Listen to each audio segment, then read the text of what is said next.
చుట్టూ అడవి, కొండలు, వాలులు మరియు జలపాతాలు ఉన్నాయి.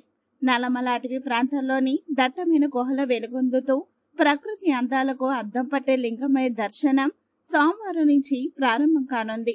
ఈ నెల 24వ తేదీ వరకు ఉదయం 7 గంటల నుంచి సాయంత్రం 6 గంటల వరకు మాత్రమే భక్తులను వన ప్రవేశానికి అనుమతిస్తామని అధికారులు తెలిపారు.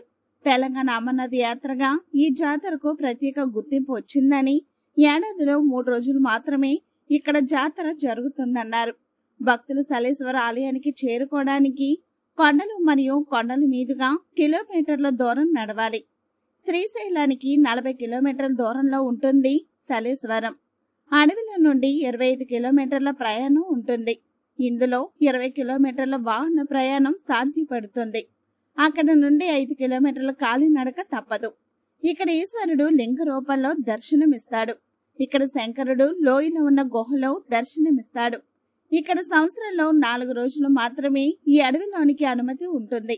ఇక్కడ జలపాతానికి సందర్శకులు అందరూ ముగ్ధులవుతారు.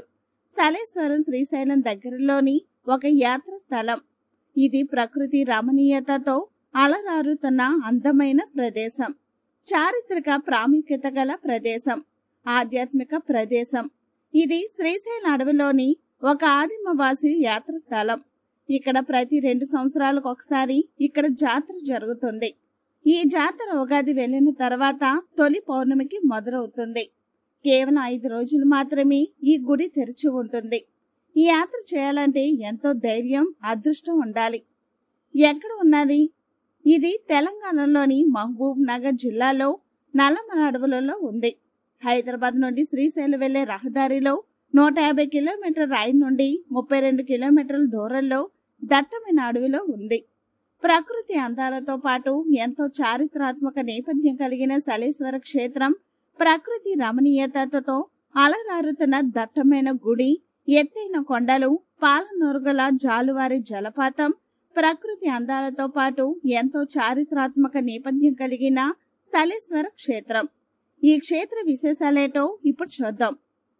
ఈ యాత్ర చేయాలంటే ఎంతో ధైర్యం, అదృష్టం ఉండాలి.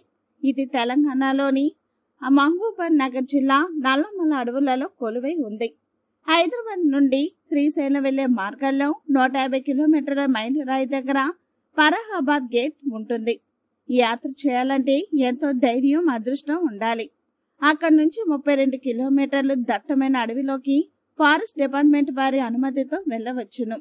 10 కిలోమీటర్లు వెళ్లగానే రోడ్డుకి ఎడం పక్కన నిజం కాలపు శిథిలావస్థలో ఉన్న భవనాలు కనిపిస్తాయి.